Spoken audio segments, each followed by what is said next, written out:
ISLന്റെ അവസ്ഥ എന്താണെന്നുള്ളത് എല്ലാവർക്കും അറിയാം. അതുകൊണ്ട് അതെന്താണെന്ന് പിന്നെയും പറയുന്നില്ല. കഴിഞ്ഞ ദിവസം ഇന്ത്യൻ ഫുട്ബോളിനെ രക്ഷിക്കണമെന്ന് ഫിഫയോട് അഭ്യർത്ഥിച്ചുകൊണ്ട് ISLലെ പ്രമുഖ ഇന്ത്യൻ താരങ്ങളും വിദേശ താരങ്ങളും സംയുക്തമായിട്ടൊരു വീഡിയോ പുറത്തുവിടുകയുണ്ടായി.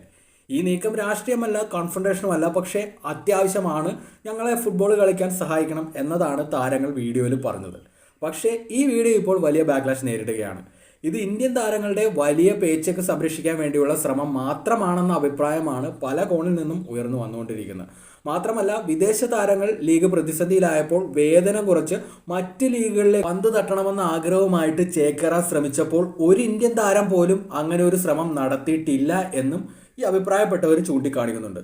10 ലക്ഷം രൂപ പോലും മൂല്യമില്ലാത്ത താരങ്ങൾ ഇവിടെ കോടികൾ വാങ്ങി ഇവിടുത്തെ എക്കോസിസ്റ്റം തകർത്തിട്ട് ഇപ്പോൾ ലീഗ് പ്രതിസന്ധിയിലായപ്പോൾ തങ്ങളുടെ വലിയ സാലറി സേവ് ചെയ്യാൻ വേണ്ടിയുള്ള പൊറാട്ട് നാടകത്തിന്റെ ഭാഗമാണ് ഈ വീഡിയോ എന്നൊക്കെയാണ് അഭിപ്രായങ്ങൾ വരുന്നത്. ഇവിടെ ഇപ്പോൾ എന്ത് കാര്യം സംഭവിച്ചാലും അതിന് രണ്ടഭിപ്രായങ്ങൾ ഉണ്ടാകുന്നത് സ്വാഭാവികമാണ്.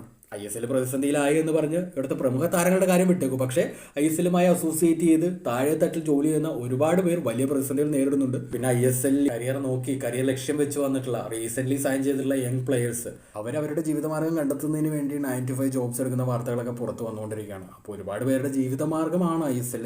അത് തകരുമ്പോൾ അതിനെ സംരക്ഷിക്കാൻ താരങ്ങൾ നടത്തിയ ഈ ഒരു നീക്കത്തെ ഇങ്ങനെ വിലയിരുത്തുന്നത് ശരിയാണോ? നിങ്ങളുടെ അഭിപ്രായങ്ങൾ തീർച്ചയായിട്ടും ഒന്ന് കമന്റ് ചെയ്തേക്കുക.